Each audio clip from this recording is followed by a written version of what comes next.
Hi, let's get started as we begin to learn about the important interventions to consider as we support students with autism spectrum disorder. So we're going to follow the order recommended by the Ziggurat model. Even if you're not using the assessments or you're not following the process, it is still important to consider the basic ideas before moving to other stages of your intervention. So unless you have considered the sensory and biological needs of our students, all the other pieces are not going to necessarily come together. These are the most deep pieces, characteristics of autism that are beneath the surface that just by observing the student will not be seen or uncovered. So we have to uncover those and address those before we can think about how we are reinforcing students and teaching students.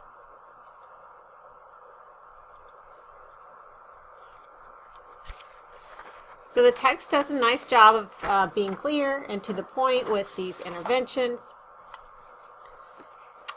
We start by thinking about sensory and motor intervention. Intervention designs require careful attention to the sensory state of the individual and to the sensory and motoric demands of environments and activities. It's important to note that the field of occupational therapy has led in the development of approaches to ameliorate the impact of sensory and motor differences for these students. On a basic note, we consider the students' unusual actions or reactions. So you might notice a student has a strong need to move or pace, or the student may adamantly avoid or avoid the touch of another person. The associated challenges here: the student may not be able to sit, focus, and listen based on these sensory and motoric differences. They may be overactive, they may shut down and be unable to respond, and they may not be able to explain to you why they are having these difficulties. You will notice them most likely in new situations, new environments, around unfamiliar people.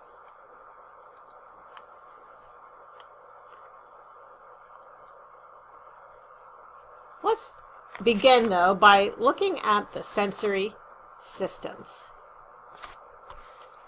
First, we have tactile, or touch. Skin density of cell distribution varies throughout the body. Areas of greatest density include the mouth and hands. It provides information about the environment and the object qualities, such as touch, pressure, texture, hard, soft, sharp, dull, heat, cold, or pain. A high threshold may cause a student not to react. A low threshold may make a student seem overly sensitive to touch. Tactile defensiveness can impact a wide range of activities, including getting dressed, toothbrushing, food consumption, and even art activities. Vestibular. The inner ear stimulated by head movements and input from other senses, especially visual. This provides information about where our body is in space and whether or not we or our surroundings are moving. It tells us about speed and direction of movement. Impairments in vestibular can lead to problems with balance, coordination, and movement. Proprioception. These are muscles and joints activated by muscle contractions and movement. It provides information about where a certain body part is and how it is moving. It monitors appropriate amount of attention to complete tasks, such as writing. The most sensitive temporal mandibular joint is the oral motor. Visual. The retina of the eye is stimulated by light. It provides information about objects and persons, helps us define boundaries as we move through space and time. Usual or unusual use of vision system reported for children with ASD. Perhaps they are looking through their peripheral vision. Auditory. The inner ear is stimulated by air and sound waves. It provides information about sounds in the environment. Sounds may be soft, loud, low, high, far or near. The gustatory sense is the chemical receptors in the tongue. They're closely entwined with olfactory or smell systems. This provides information about different types of taste: sweet, sour, bitter, salty, spicy. Sense of taste strongly becomes influenced by the sense of smell. Students with ASD are noted to have unusual responses to taste, which affect the foods consumed. And lastly, olfactory. Chemical receptors in the nasal structure are closely associated also with that gustatory system. It provides information about different types of smell: musty, putrid, flowery, or pungent. Students with ASD appear to have low thresholds for odors. You might often see them smell food prior to eating it.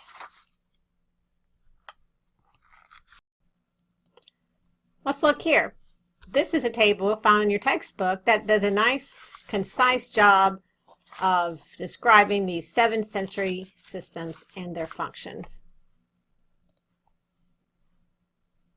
Sensory challenges may take the form of over-responsiveness or under-responsiveness. Sensory responses also tend to fluctuate with students. So like I said before, new environments, new people, specific situations may cause a student to feel oversensitive or under responsive, but in other times they may not. So it is not indicating it's the student's choice, but just know that researchers and doctors have found that these responses do fluctuate in different environments and under different types of pressure and different emotional states. Here we have a table to show how students may be reacting based on the sensory systems, whether they are hypersensitive or hyposensitive. For example, a student that's hypersensitive to auditory input may cry a lot when loud noises are being heard or they're distracted. Visually, they may have gaze aversion or have excessive blinking or not like bright lights. They may be sensitive to smells and odors or have odd food choices, limited food choices. They may avoid using their hands, not have a good grip, not appreciate tickling, and perhaps be rigid or stiff. Also fearful of movement or easily motion sick. These are the students you might see having difficulty on the playground or during PE because they avoid those activities. If the students are hyposensitive, you may see them lacking orienting to sound, may not be focusing on objects, like a lot of really spicy or sour foods. For these students, tactile input is going to be something they seek, so that may be not feeling the pain, have repetitive, self-injurious type behaviors. They may be slumped instead of being rigid or tense. They may like to spin a lot or seek a lot of movement. But like I said, they're not going to be all hyposensitive to all senses or hypersensitive to all senses, and they're not going to be hypo or hypersensitive in all environments or times. We'll think about this again some more later. I'm going to ask you to think about ways that you could accommodate for different sensitivities, whether hyper or hypo, to help a student either be alert in class or to help a student calm in class.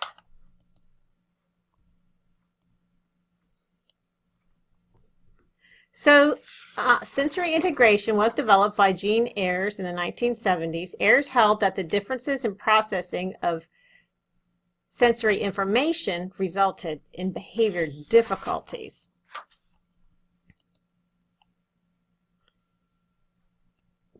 Sensory interventions and supports are typically designed by occupational therapists, and they can be used for individuals of all age. It is important that you consult with the school occupational therapy for ideas and support in assessing student needs and identifying specifics. They are very well trained on the medical end for providing and suggesting accommodations and support so that they can help make sure the students are safe. They can also collaborate with the parents to help the plan be more universal.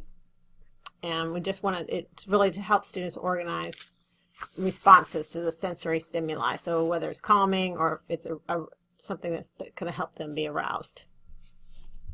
All right, so we'll talk about 2 sensory-based approaches. Speaking of the importance of arousal, the ALERT program uses cognitive behavioral strategies to teach students to recognize their levels of arousal and use the sensory strategies in order to maintain an optimal level of arousal. So basically they talk about how alert one feels, the state of the nervous system, where arousal equals being alert. And here you can see a visual used to help a student see how aroused they may be and give strategies to apply to help support getting a balance. So the main program that this ALERT program uses is how is your engine running? That's kind of the metaphor for the student to think about them having an engine, and your engine may be running too low or too high. In your case, you might be thinking about RPMs of a car. We always want to get those RPMs right in that good middle range. So we do certain things when we're driving a car, shifting gears based on the incline or how much pressure we're putting on the accelerator at any given time. So this is the kind of the metaphor, and the students have their strategies for adjusting the engine, their own engine. I'm going to post a short video on the ALERT program so that you can see a little bit about what it's all about. Obviously, it pulls in that visual piece, that importance of visual, and we haven't gotten there yet, but it's been pretty well established. The students with autism thrive with generally with visual supports. All right, so the second is the sensory diet. So that provides the sensory-based activities to address individual student needs. You've learned a little bit about Temple Grandin. Perhaps you've seen the movie Temple Grandin, but she invented what's called the hug machine. You can see it here. She noticed how the cattle were calmer when they were put in a certain restraining machine, that the industry used certain restraints for cattle to calm them, and so she built one for herself because she felt like she related well to the animals and responded similarly. So she essentially, as a person with autism, can verify that some various sensory input can help with either calming or arousal for individuals with autism. Overall, there is little and mixed results of research to support the use of sensory-based interventions. Contradictory results were found in a study using weighted vests for 4 children in 2005, but there have been some research to show that the sensory input is effective for some students. Researchers have replaced traditional seating in the classroom with large therapy balls, and they found participation increased significantly for students with autism spectrum disorder.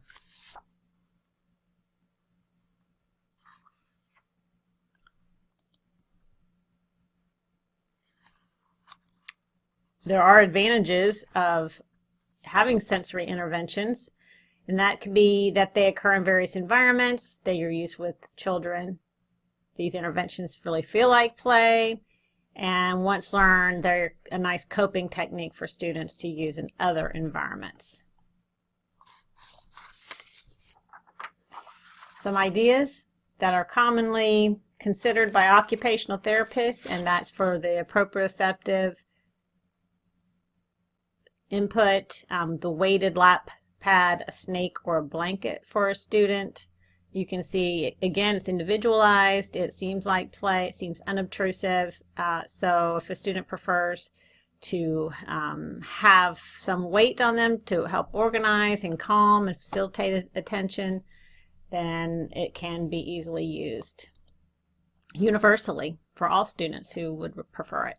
Now, pressure vests are weighted vests that are put on students. It seems to facilitate attending, similar to the lap pads.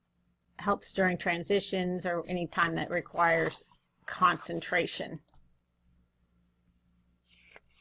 You may have seen wiggle put cushions. That's similar to the research done with the exercise ball. It allows students to have re-alerting by shifting onto the cushion or on the ball. There was a research study for kids with autism on the exercise balls, like I mentioned earlier, that showed they all improved in their attention and behaviors.